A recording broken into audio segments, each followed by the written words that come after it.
Eu quero que você abra a sua Bíblia na primeira carta de Paulo a Timóteo. O negócio aqui hoje vai ser profundo. Primeira de Paulo a Timóteo, no capítulo 4, nós vamos fazer uma exposição do capítulo 4. Quem conhece 1 Timóteo capítulo 4 sabe que o tema é explosivo. Daqui surgiu os termos apostasia, desvio, falso mestre, mentira e etc. Nós vamos fazer uma exposição bombástica, muito profunda, da primeira de Paulo a Timóteo, no capítulo 4. Amém? Do capítulo 4 ao versículo 16. É o capítulo todo. Vamos ler. Ora, o Espírito Santo afirma expressamente que nos últimos tempos alguns se desviarão da fé e darão ouvidos a espíritos enganadores e a doutrina de demônios. Já está bom por aí no início? Não. Sob a influência da hipocrisia de pessoas mentirosas que têm a sua consciência cauterizada.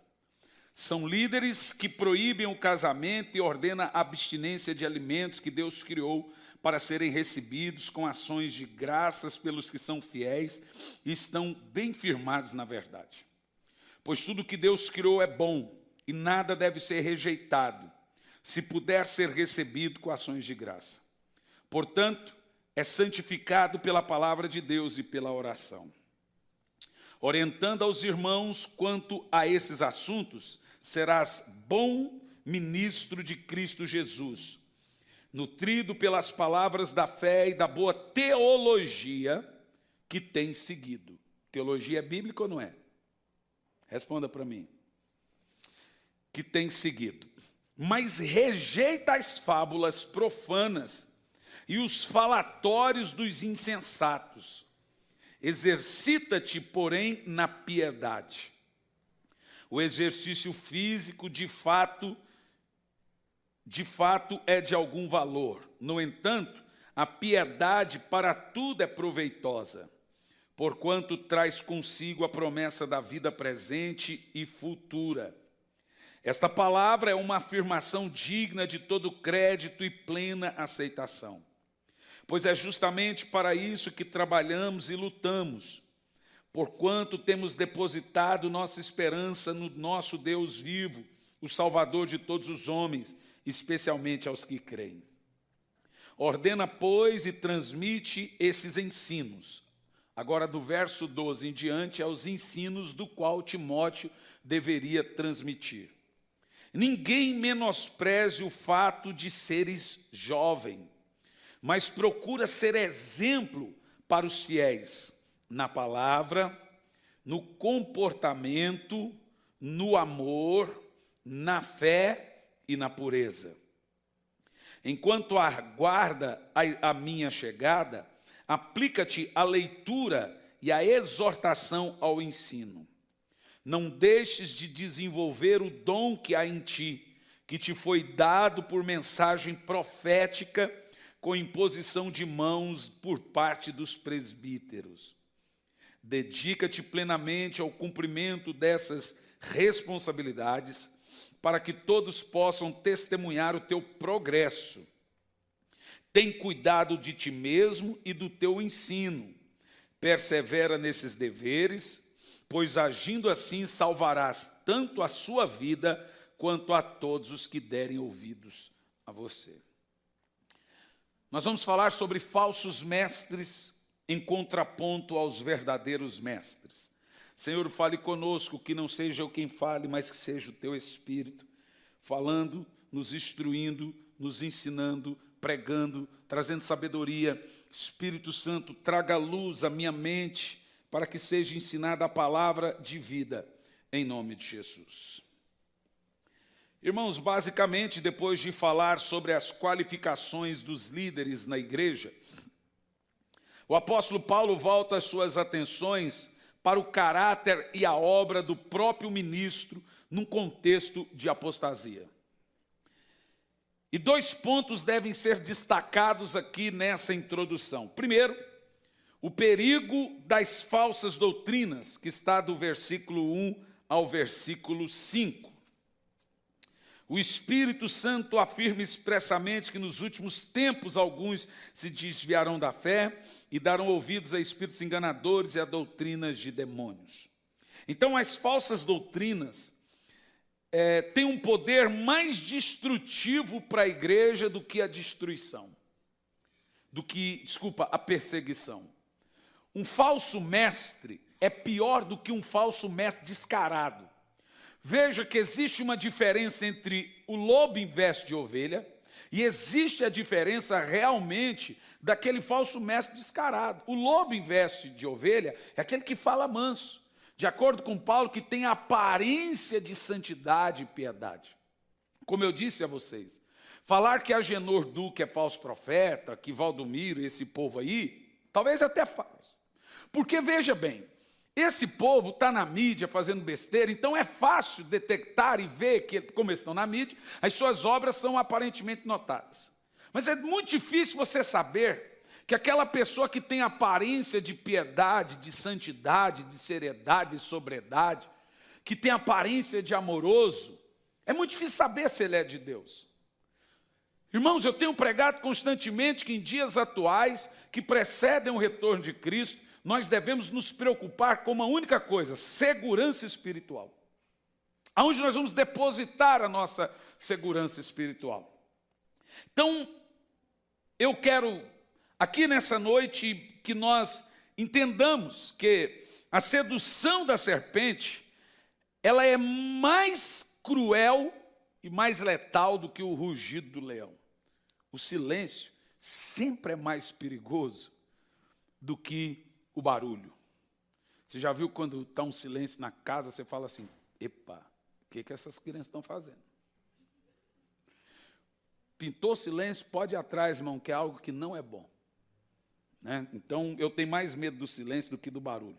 Então, alguns pontos devem ser mencionados aqui, à guisa de introdução, é importante. Primeiro, o tempo em que surgem as falsas doutrinas, no versículo 1, na parte B. Paulo diz a Timóteo assim: por obedecerem a espíritos enganadores e a ensino, a fonte da qual procede as falsas doutrinas. Por obedecerem a espíritos enganadores e a ensinos de demônios. Ou seja, existe um único Espírito Santo que contrapõe com espíritos que não são santos. A fonte de toda heresia, de toda falsa doutrina é a mente do diabo. É o príncipe dos demônios. Então, há uma única doutrina saudável e muitas outras prejudiciais. E quem está por detrás de todas as mentiras, falsas doutrinas e enganações é espíritos enganadores, e a Bíblia chama isso de doutrinas de demônios. E o que é mais complicado, irmão, que não é fácil você saber se você está dando crédito a uma doutrina de demônio ou não. É muito sério isso. Em segundo lugar, a fonte da qual procede as falsas doutrinas. Em primeiro lugar, o tempo em que surgem as falsas doutrinas. O Espírito expressamente nos diz que nos últimos tempos alguns apostatarão da fé, nos ensinando que é característico do nosso tempo surgir muitos mestres, muitas falsas doutrinas, muitas mentiras, uma verdadeira Babilônia teológica é característico dos nossos tempos, é normal. Em segundo lugar, a fonte dessas falsas doutrinas não é a cabeça dos homens. A fonte das falsas doutrinas é os demônios, é Satanás. Então, em terceiro lugar, o resultado que as falsas doutrinas promovem. Paulo diz assim a Timóteo: alguns apostatarão da fé. Apostasia, gente, corresponde a um tempo em que a pessoa peca mais e obedece menos. Será que estamos vendo isso? A cada dia que passa está mais difícil as pessoas obedecerem os mandamentos do Senhor. E a cada dia que passa está mais fácil elas pecarem. Apostasia é um tempo característico em que as pessoas obedecem menos e pecam mais. Essa é a grande característica do que nós chamamos de apostasia. Em quarto lugar, a atitude com que os falsos mestres promovem nas falsas doutrinas. No versículo 2, Paulo diz assim, pela hipocrisia dos que falam mentiras e têm cauterizado a própria consciência. Então os falsos mestres, eles são como atores, eles representam um papel da vida real, um papel na vida deles diferente da vida real. Por isso que Paulo usa o termo hipócritas. A palavra hipócrita significa artista. A palavra hipócrita é justamente você desempenhar um papel que você não é na vida real. Por isso que Paulo diz, são hipócritas, ou seja, eles ensinam uma coisa e vivem outra coisa. A Bíblia Sagrada nos ensina que são um grupo de gente mentirosas, que tem aparência de serem milagreiros, de serem poderosos, de serem mestres, de serem profundos, mas eles carregam na sua boca doutrina de demônios. Eles nunca vão revelar a sua verdadeira identidade, pelo contrário, eles irão se esconder atrás da máscara para enganar as pessoas. Por isso que Paulo chama eles de hipócritas. E eles devem agir nos últimos dias. Então, basicamente, nós estamos vivendo dias em que essa turma está atuando. A palavra grega para a palavra cauterizar é cauteriazo do grego. E ela traz a ideia de marcar com um ferro quente. Ou seja, como era feito nos escravos e hoje nos gados. Então, quando Paulo fala que os hipócritas, os falsos mestres, cauterizam a própria mente, ele fala que essas pessoas são escravas dos seus desejos. Elas vivem para seu ventre, por isso que ele usa o termo cauterização. Elas não conseguem retroceder no engano, porque elas devem viver para os seus encantos e seus desejos. Por isso que ele usa a palavra marcar com ferro um escravo. Então, cauterização é uma pessoa afirmar com os lábios o que ela nega com a vida. E quando ela faz isso, ela demonstra que ela tem uma consciência morta. Em quinto lugar, as distorções que as falsas doutrinas provocam, dos versos de 3 a 5. Paulo diz assim, que proíbem o casamento e exigem abstinências de alimentos. Você conhece alguma religião que proíbe casamento para algum tipo de gente? Agora veja, Paulo está falando para um líder, para um pastor, para um bispo. Qual religião, qual igreja que proíbe os sacerdotes de casarem?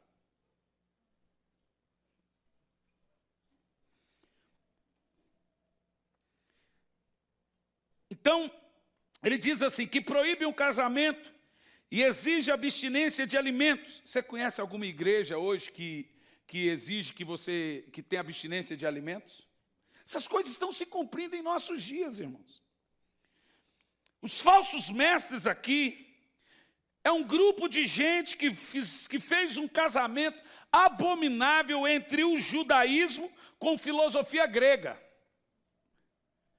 Quando você pega uma igreja proibindo o casamento para o celibato e outras proibindo o alimento, isso é uma mistura do judaísmo, legalismo, com a filosofia grega paganista. E dessa mistura nasceu uma perigosa heresia chamada gnosticismo, que mais tarde devastou a igreja em 1000 anos de trevas. Os gnósticos são um grupo que proíbe o que Deus aprova e aprova o que Deus proíbe. Daí temos a característica gnóstica, daí nasce o que nós chamamos de heresia.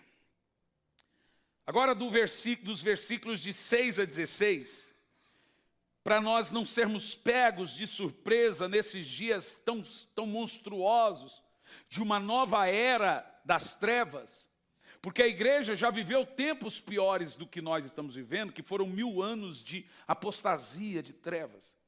Mas eu acredito que Jesus, obviamente, está voltando, e se ele demorar muito, nós vamos viver tempos religiosos pior do que a era das trevas. Porque hoje já não há mais temor, amor, sã doutrina, as pessoas já não há mais uma paixão pelo Senhor como deveria, e o pior de tudo, você não sabe quem está falando a verdade. Você tem que ter um bom discernimento de espírito, e a sua Bíblia tem que estar sempre aberta, porque a Bíblia diz que a falta de conhecimento faz você perecer. Isso é muito claro. Então Paulo agora, dos versos de 6 a 16, ele vai falar o valor do cumprimento de saber entender a sã doutrina, de compreender o que a Bíblia fala em várias e várias vezes, o que ela chama de sã doutrina, ou doutrina sadia. O que é sã doutrina? Você tem que saber, para você não ser pego de surpresa. Então Paulo vai contrastar o falso mestre com o verdadeiro mestre, ou o verdadeiro pastor. E ele vai mostrar, vai colocar na balança os dois, o falso com o verdadeiro. E eu quero realmente, a partir de agora, não tecer nenhuma opinião pessoal e apenas fazer a exposição para você tirar suas conclusões do que é um falso e do que é um verdadeiro mestre. Eu vou expor somente o texto da Bíblia que estará nos ensinando, né? Então, nesse aspecto aqui, nós vamos aprender algumas verdades ensinadas por Paulo do que é você entre um verdadeiro mestre e um falso mestre. Primeira verdade, a atitude do pastor em relação às falsas doutrinas. Versos 6 e verso 7. Versos 6 e 7. Se você transmitir essas instruções aos irmãos, será um bom ministro de Cristo, nutrindo com as verdades da fé e da boa doutrina que tem seguido. Verso 7. Rejeite, porém, as fábulas profanas de velhas... Em algumas Bíblias é velhas caducas, né? Qual Bíblia que está o termo velhas caducas? Isso aqui é falando de mulher, gente. Contadora de história. Se fosse hoje, Paulo ia apanhar, seu preconceituoso. De velhas. E exercite-se na prática da piedade. Que Paulo nos ensina, basicamente, dando conselhos a um discípulo por nome Timóteo. Tudo isso aqui é um conselho que ele dá para o pastor da igreja de Éfeso. Timóteo era o pastor da igreja de Éfeso, e Paulo manda uma carta para ele, dando conselhos para ele, fazendo um contraponto entre um falso mestre e um verdadeiro mestre. Nós aprendemos que o pastor da igreja, ele deve e precisa sempre se posicionar aos falsos mestres e seus ensinos perigosos. Ele tem que se posicionar. E o que ele deve fazer? Paulo fala, alerta a igreja, verso 6, alerta a igreja, leia comigo, gente, transmite essas instruções aos irmãos, alerta a igreja quanto aos enganos das falsas doutrinas. E ele diz, se você fizer isso, Timóteo, você será um bom ministro do Senhor. O verdadeiro pastor e mestre, irmão, ele sempre irá advertir o povo acerca do perigo das falsas doutrinas e da apostasia. Muitos pastores hoje não gostam de combater heresias. E o motivo é para não serem taxados de antipáticos, ou o termo mais usado, chato. Que cara é um chato? Que cara é um antipático? Você acha o dono da verdade? Então eles não gostam de tecer a sua opinião sobre nada. Mas o que Paulo está dizendo a Timóteo é, dê a sua opinião, alerta a igreja, fale para a igreja. E no verso 6, parte B, ele diz assim, ó, segue a sã doutrina, nutrindo a verdade para os irmãos, pregue ela, alimente a sua igreja com a palavra da fé, com a boa doutrina que você tem seguido. Irmãos, não basta você estar no lugar em que o pastor é um bom pastor moralmente, ele deve ser também um bom profeta. O pastor tem que estar atento aos sinais e sempre alertar a sua igreja. Ele deve estar atento aos desvios, ele deve estar atento às heresias e alertar a igreja. Não basta ele ser gente boa. Paulo diz, Timóteo, alerta o povo, prepara o povo. Então, primeiro, o pastor ele se alimenta da palavra e depois ele alimenta o rebanho da palavra. Primeiro, o pastor ele deve ser um estudante da palavra e depois ele deve ser comprometido com a verdade, um praticante e ensinar essa palavra. Só ensina bem quem aprende bem. Só está apto para ensinar quem um dia aprendeu. Só pode subir aqui para pregar quem senta aí para aprender. Nenhum pastor que não gaste tempo estudando, meditando, orando, ouvindo do Senhor e também aprendendo, ele não pode jamais se entrar num desvaneio para sair por aí ensinando e sair por aí pregando. Então nós jamais podemos combater as heresias sem estarmos calçados com a verdade, comprometidos com a sã doutrina. Nós não podemos combater erro algum se não tivermos comprometimento com a verdade. Então, o homem de Deus, o que Paulo fala aqui a Timóteo, deve nutrir a sua mente antes de nutrir a mente dos demais. Por isso, Paulo fala nos versos 6 e 7, rejeitar as fábulas. Eu quero me ater nesse ponto aqui do verso 7. Presta atenção como isso é sério. Paulo usa o termo, rejeite as fábulas de velhas, e na versão Ferreira de Almeida, velhas caducas. Então a palavra grega para fábulas aqui, gente, é modus. E sabe o que significa? Histórias místicas. Histórias místicas que foram forjadas, distorcidas do Velho Testamento. Você sabe que o Velho Testamento tem muitas histórias. E as velhas caducas, que repetiam, ouviam e aumentavam as histórias, repassaram isso. Muitos judeus, irmãos, sempre foram místicos. O judeu é um povo muito feiticeiro. Você tem na Bíblia Sagrada reis feiticeiros, até profetas feiticeiros. Você tem a história de Balaão, você lembra o burro profeta que falou com o profeta burro? Balaão era um bruxo, mas era um profeta. Então você tem no meio dos judeus feiticeiros. E como que funcionam essas fábulas? Essas fábulas eram contos judaicos que eram passados de pais para filhos. Recentemente eu assisti numa igreja um pastor pregando uma fábula, um conto judaico. E é essa que Paulo fala, rejeite as fábulas. É essa que ele fala aos Gálatas, voltaram às fábulas. Voltar às fábulas é voltar aos contos místicos judaicos. Nós estamos vendo hoje um grupo de pastores voltando ao misticismo judaico. Está aí a cabala para ensinar isso. Então eu ouvi um pastor pregando recentemente que Adão tinha uma mulher antes de Eva.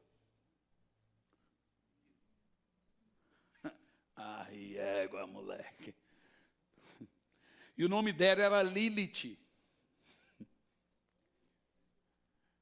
Irmão, deixa eu te contar um negócio. Vou te falar. Lilith foi a primeira mulher de Adão, diatribe agora. A história que o pastor contou em cima do púlpito. E ela pronunciou o nome de Deus que era proibido pronunciar, a tetra de Yud, Rei, Uarrê, e ela criou poder. Isso é uma fábula judaica. E aí ela voou, fugiu do jardim. Aí Deus mandou 3 anjos atrás de Lilith. E não conseguiu capturar o demônio da Lilith. A Lilith era feita de metade serpente e metade mulher com seio de fora. E aí, quando Deus fez Eva para Adão, ela se revoltou e seduziu Eva. Então nós temos aí o primeiro lesbianismo no Éden. Lilith seria a mãe dos demônios, a rainha dos demônios. O cara prega isso em cima do altar. Eu liguei para o pastor, do qual levou esse outro pastor, falei, cara, você vai ter que orar e consagrar o seu povo de novo. Porque o que ele ensinou aí, Paulo chama de doutrina de demônios. Isso aí que eu estou te falando é uma fábula judaica. É uma fábula antiga. Veja, deixa eu te dizer o que é uma fábula judaica.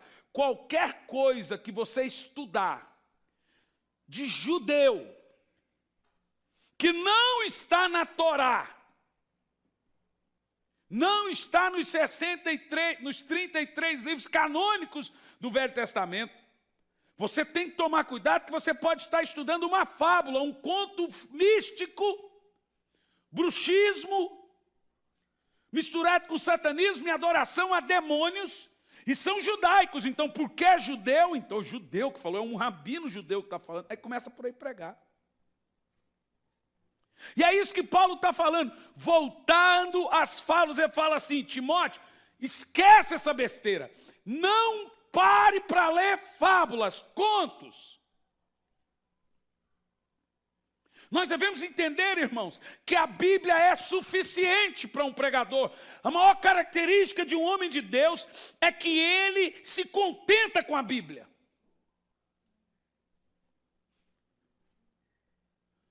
Amém? Bom, nós sabemos que tem livros de historiadores. Eu, por exemplo, leio de tudo, mas quando eu vejo que esses contadores de contos e fábulas começam assim, não, porque essa tradução está errada, não sei o que, eu falei, ih. Quando o cara começa a descredibilizar os 66 livros, eu falei, a maior arma que existe do diabo contra a Bíblia é falar assim, foi por homem, isso aí foi mexido. Não, porque na história, irmão, vá para o inferno. Eu fico com a Bíblia. Se a Bíblia fosse só a capa da Bíblia, eu creria. Eu costumo dizer, aonde a Bíblia se cala, nós calamos. Uma outra fábula, um conto. Mas esse é um conto cristão, fábula. O pregador esses dias estava pregando e disse que Jesus foi no inferno. E na hora que ele foi no inferno, Judas aceitou Jesus e foi salvo. Quem viu? Alguém viu isso aí? Irmão, primeiro, nós não temos um texto na Bíblia que diz que Jesus foi no inferno. Nenhum. Se você achar, eu dou meu carro para você, como se fosse que Jesus desceu no inferno. Não temos. Tem que Jesus.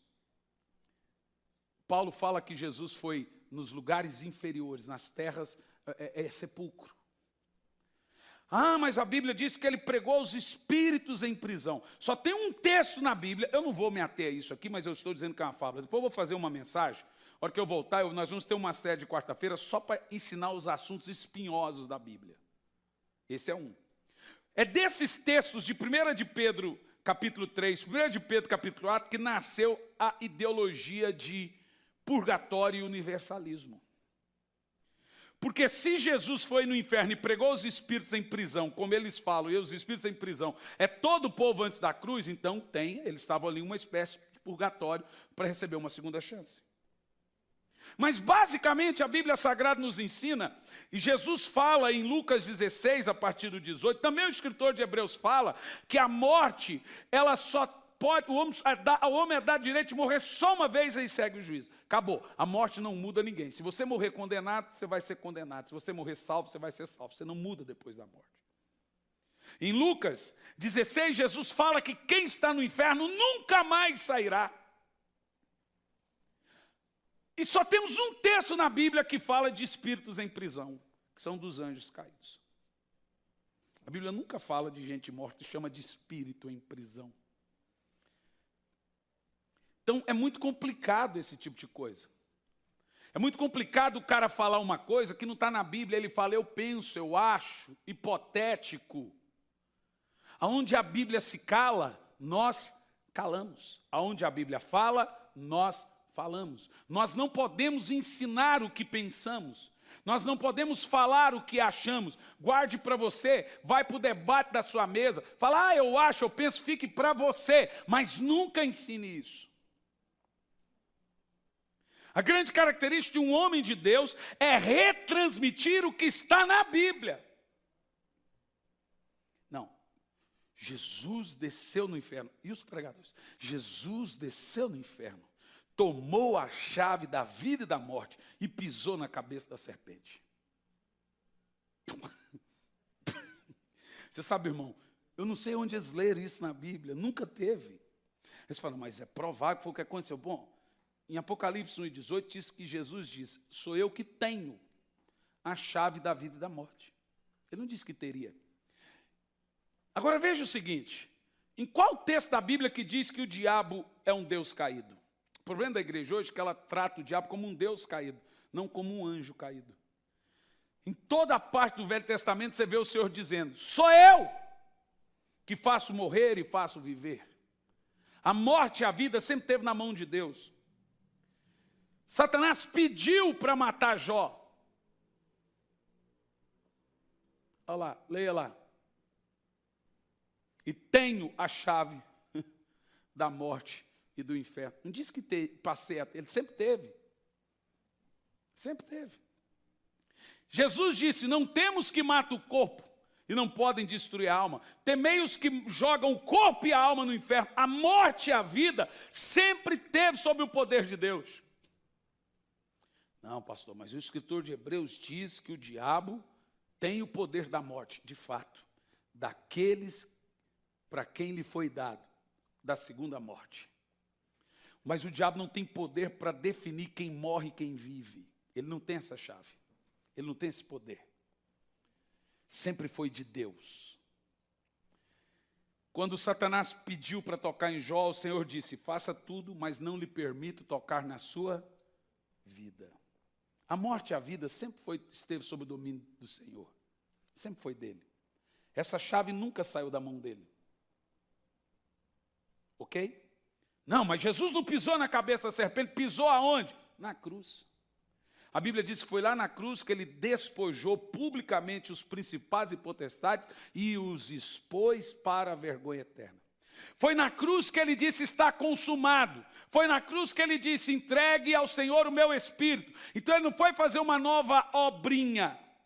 Ele concluiu tudo e consumou tudo na cruz. Mas pastor, não tem algo que passa e parece entender que Jesus foi? Tem.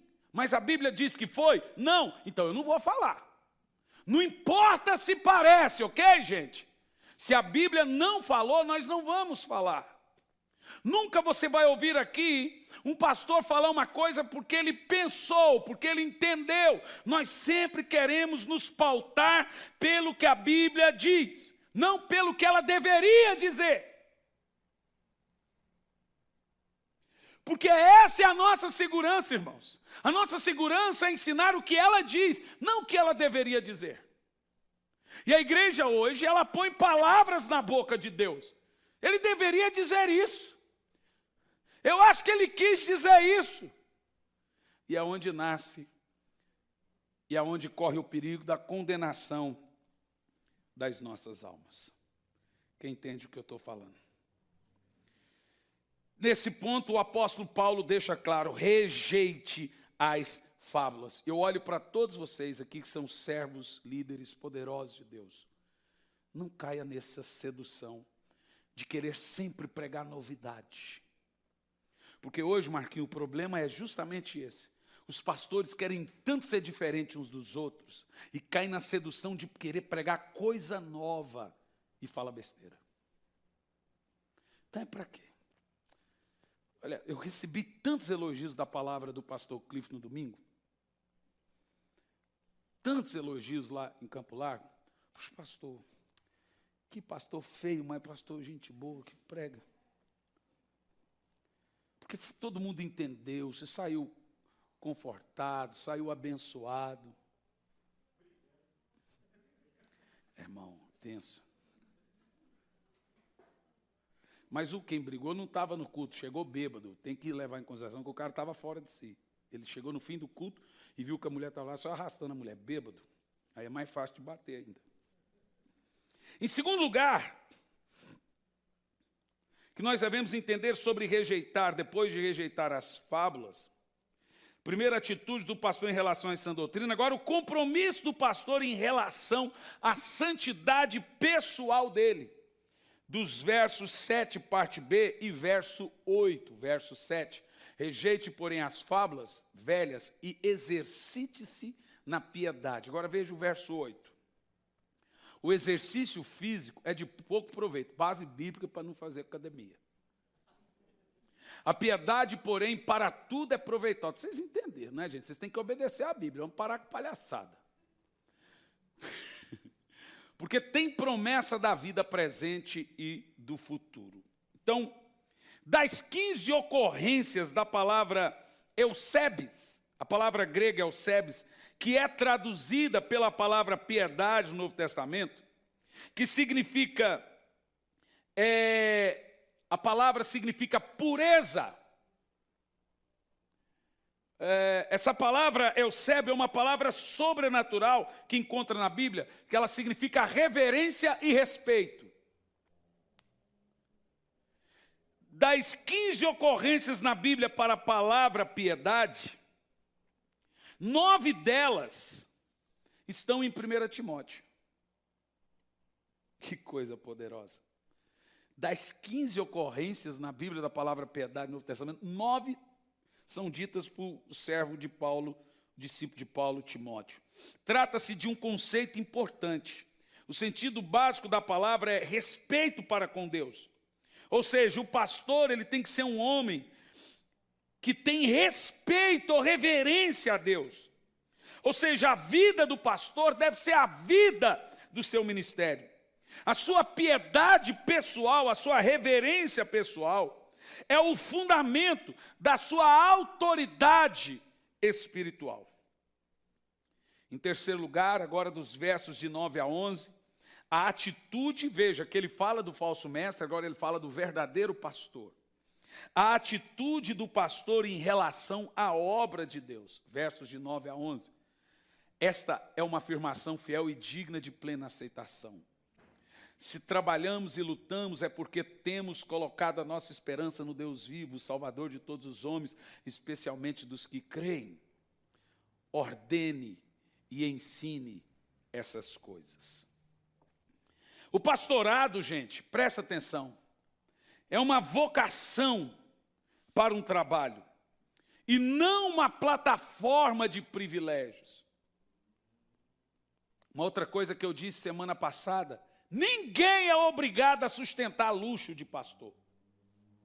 O pastor é digno do salário, a Bíblia diz que ele tem, a Bíblia ordena que ele é digno de receber o salário, ele precisa receber um salário. A Bíblia diz que quem viva da obra, se sustente da obra, mas a Bíblia não diz que fique rico da obra, que tenha uma vida luxuosa da obra.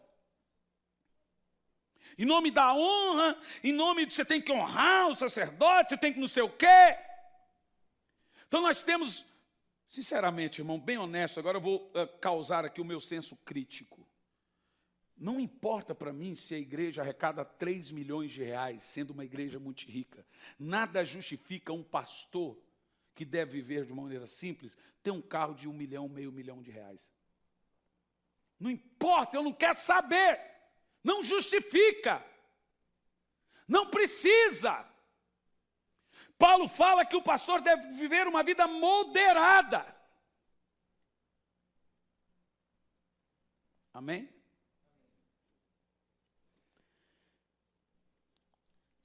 Isso é muito sério. O pastor ele não pode ser um homem indolente. Ele não pode ser preguiçoso. Ele deve ser trabalhador, ele deve empenhar-se ao máximo em sua tarefa de levar pessoas a Cristo. Eu fico impressionado quando eu vejo pastores não se empenhar com a sua alma, com o seu corpo, com o seu físico, ao extremo para ganhar almas.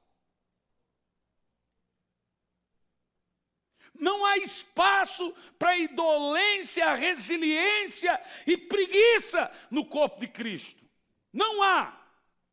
Se você almeja o ministério, entenda que você não pode ser preguiçoso.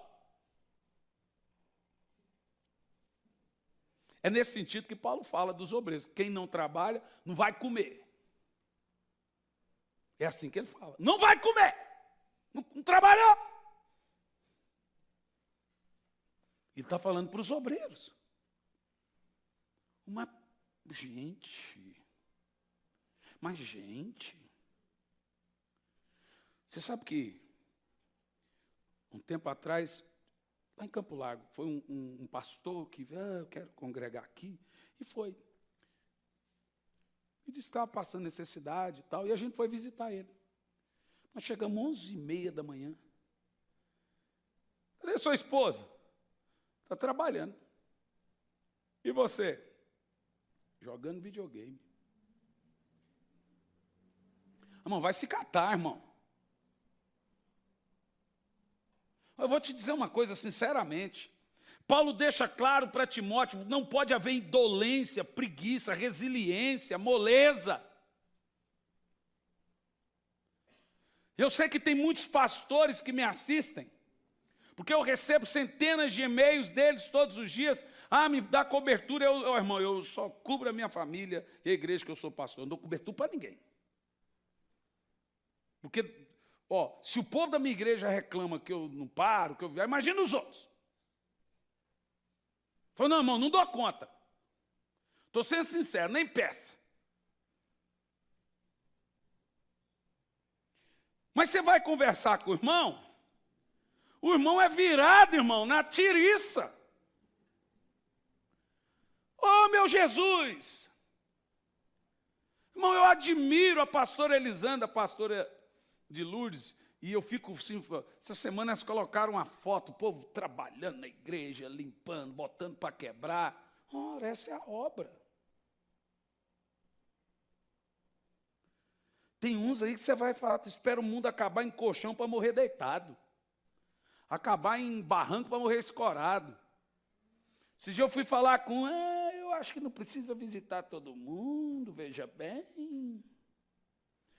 Eu olho para minha esposa, ela olha para mim e fala, meu Deus, gente, esse povo, eu não sou pastor desse povo porque eu não sou assim. Eu durmo pouco, trabalho muito, tem hora que eu tenho que me frear, porque eu amo isso. Eu gosto de me gastar. Eu escrevo 2, 3 livros ao mesmo tempo. Eu leio, eu ando com a apostila da faculdade, mesmo terminando a faculdade, eu ando com a apostila relendo tudo que eu estudei. Toda viagem minha eu ando com 2 apostilas. Reestudando tudo. Se você for na minha casa, tem 3 andares. Tem um punhado de livro embaixo. Tem um punhado de livro no meio.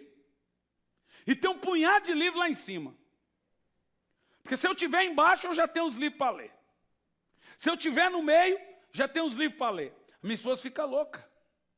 Porque aonde você anda na minha casa é livro, para tudo que é canto.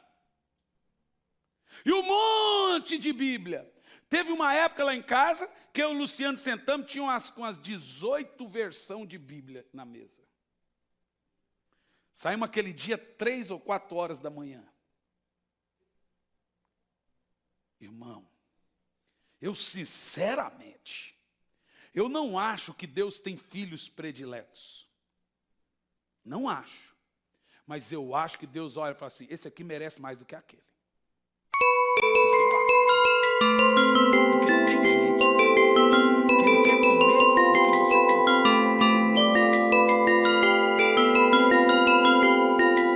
Ninguém alcança nada sem investir recursos, sem se debruçar, sem se debruçar. O pastorado é uma vocação e não uma plataforma de política. Agora, mas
Mas é muito maravilhoso. Você vê agora, os nossos missionários na África lá vão batizar 50 pessoas, eles vão viajar 600 quilômetros numa chopela, para batizar 50 pessoas em Tete. Pagaram o terreno ontem. Agora vai começar a construção. Irmão, o dia que eu chegar no tribunal de Cristo, eu sei que eu vou levar uns cascudos por muita coisa que eu ainda não sei, porque ninguém é perfeito. Mas eu deito no travesseiro, eu tenho certeza que eu estou fazendo a coisa certa.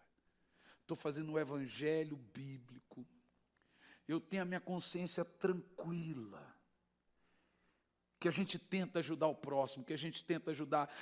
Essa semana, até no culto que o pastor Cliff está, um dos nossos irmãos lá, precisava fazer um exame, que era R$ 1.200, a igreja levantou e pagou o exame do irmão.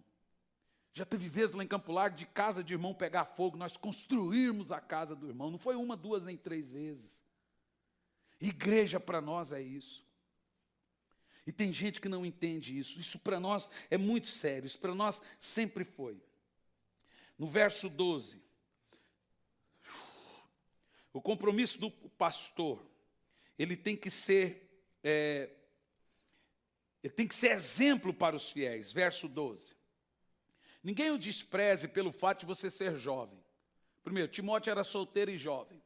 E Paulo falou assim, bota para quebrar, impõe respeito. A galera vai montar porque você é jovem. Então, minha esposa até esse dia falou, pastor é solteiro, não pode. Eu falei, não, isso não existe na Bíblia não, irmão.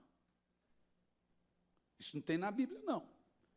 O que tem de velhaco, casado, irresponsável, que não dá exemplo aí, irmão. Eu fui pastor de igreja, a igreja tinha 600 pessoas, eu tinha 16 anos de idade, no interior do Goiás. Batizei mais de 300 pessoas com essa idade, de lá que eu vim para Curitiba. Tinha 16 anos de idade. Uma criança. A primeira igreja que eu abri, eu tinha 16 anos. Ninguém o despreze pelo fato de você ser jovem, mas seja um exemplo para os fiéis na palavra. Veja que está aqui palavra com P minúsculo, a palavra dele, a palavra do que ele fala, no procedimento, no amor, na fé e na pureza. O que Paulo está falando para Timóteo é o seguinte, 5 áreas da vida de Timóteo que ele tinha e tem que dar o exemplo. Agora, todos vocês são homens de Deus, mulheres de Deus. Eu vou concluir aqui. Tem 5 áreas da sua vida que você tem que dar o exemplo. Todos nós. Primeira área, na palavra. O líder espiritual, ele não pode tropeçar na própria língua. O linguajar dele precisa ser puro. Suas palavras devem ser verdadeiras. O líder não pode ser malicioso nas palavras. As suas palavras não podem ter duplo sentido e nem piadas que não convêm. É totalmente reprovável na Bíblia o pregador do evangelho se parecer com um contador de história ou piadas de duplo sentido. Paulo diz o seguinte, você tem que ser um exemplo no que você fala. Por isso que a palavra de Deus é P maiúsculo, a palavra do homem é P minúsculo. Segundo, no procedimento, ele fala ali, a vida do líder é a vida da sua liderança, a vida do líder precisa avalizar as suas palavras. Ele deve ser irrepreensível na sua conduta, em contraposição aos falsos mestres que professam sem conhecer a Deus. Em terceiro, Paulo fala a Timóteo que ele tem que ser exemplo no amor. O amor, irmãos, é o distintivo do cristão. O amor é a marca mais eloquente do líder. O líder cristão precisa ter um profundo apego pelos seus irmãos em Cristo. Em quarto lugar, na fé. Paulo fala. O líder espiritual precisa ter uma fé sem fingimento. Ele tem que ser o primeiro a crer em Deus. Ele deve confiar em Deus e ser fiel a Ele, porque a fé do líder deve ser uma fé indestrutível. Em quinto lugar, na pureza. Por que Paulo fala para Timóteo a questão da pureza? Primeiro, Timóteo era jovem. Segundo, olha onde Timóteo pastoreava. Éfeso. Éfeso, gente, era o centro da impureza sexual. Agora nós temos na cidade mais impura sexualmente um pastor jovem, solteiro. E esse jovem Timóteo, de acordo com o que nós estudamos na sua Bíblia, ele enfrentava muitas tentações nesse sentido de mulher. E Paulo ensina a Timóteo que o seu relacionamento com as mulheres da igreja deve ser puro. No verso 4. E a palavra grega para pureza é o contrário da palavra porneia. A palavra é ragneia, que significa integridade de coração. Ser puro diante de Deus não é apenas não praticar as coisas do tipo não adultero, não minto, não roubo, não sei o quê. Isso não é pureza. Pureza é aquilo que só Deus está vendo. A palavra é puro no coração. É ser puro aqui dentro. É ser puro quando ninguém está vendo, olhando. É isso que Paulo fala a Timóteo. E a integridade do coração vai nos ensinar que não basta não cometer adultério, não pode adulterar também na alma. A pureza não é apenas não fazer, é nunca querer fazer. É isso que Paulo nos ensina. Em quinto lugar, o compromisso em relação às Escrituras. Agora é a palavra de Deus, versos de 13 a 15. Até a minha chegada, dedique-se à leitura pública da palavra. Pregue a Bíblia para o povo. Irmãos, é impressionante em nossos dias como os pastores não ensinam mais a palavra. Não abrem mais a Bíblia. Não, vamos abrir a Bíblia. Ei, povo, vamos abrir a Bíblia. É impressionante.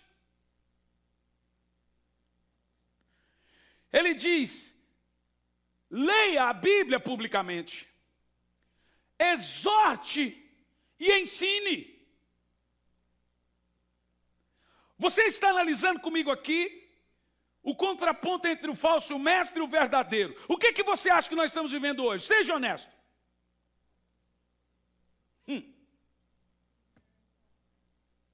Irmão, está havendo uma coisa sincrética, sintética. Primeiro, não está havendo exortação, não está havendo ensino, não está havendo exposição da palavra.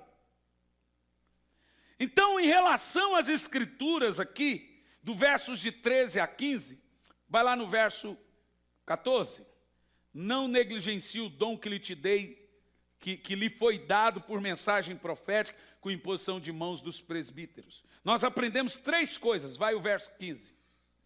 Seja diligente nessas coisas, dedique-se inteiramente a elas, para que todos vejam o seu crescimento espiritual. Isso significa que a igreja tem que observar, falar: nossa, o pastor cresceu muito. Nossa, o pastor melhorou muito. Nossa, o pastor cada ano está melhor. Paulo diz que a igreja tem que ver o progresso do pastor. Tem igreja que entra ano e sai ano, o pastor está dando uma sopa rala para o povo, um leite diluído com água para o povo. Não há progresso, não há crescimento. 3 coisas Paulo ensina a Timóteo aqui. Primeiro, leitura pública das Escrituras, ensinando e exortando. Segundo, o exercício dos dons espirituais. O pastor verdadeiro, ele tem que exercitar os dons espirituais. Acabamos de ver ali ou não? Epa, a coisa é séria. Ele tem que levar a igreja a exercitar os dons espirituais, e ele tem que exercitar os dons espirituais. E no verso 15, o progresso dele. 3 coisas Paulo falou, e aqui eu termino, em 6º lugar. O pastor tem compromisso de preservar a ortodoxia e a piedade. São 2 coisas. É espírito e verdade. Jesus disse que os verdadeiros adoradores adoram ao Pai em espírito e em verdade. Isso é ortodoxia e piedade. Ortodoxia é o cara ser fiel à Bíblia. É o que eu estou pregando aqui. Piedade é o cara ter uma vida espiritual apaixonada. Isso fala da fidelidade à letra e a fidelidade ao Espírito. É o Espírito e a verdade. O judeu só adora na verdade. Se você for um adorador só da letra, isso te faz um religioso. Se você for um adorador só da piedade, isso te faz um fanático. Você precisa ter a Escritura e a paixão espiritual. E é isso que Paulo ensina a Timóteo.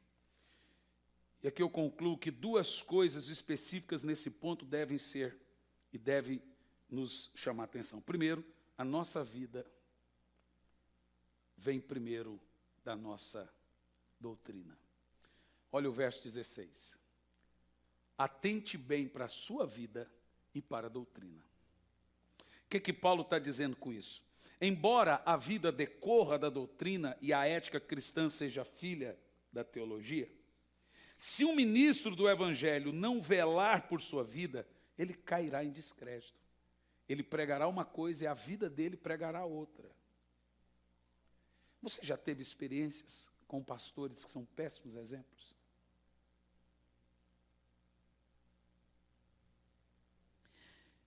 Não podemos separar a ortodoxia da paixão, a doutrina da vida e o credo da conduta.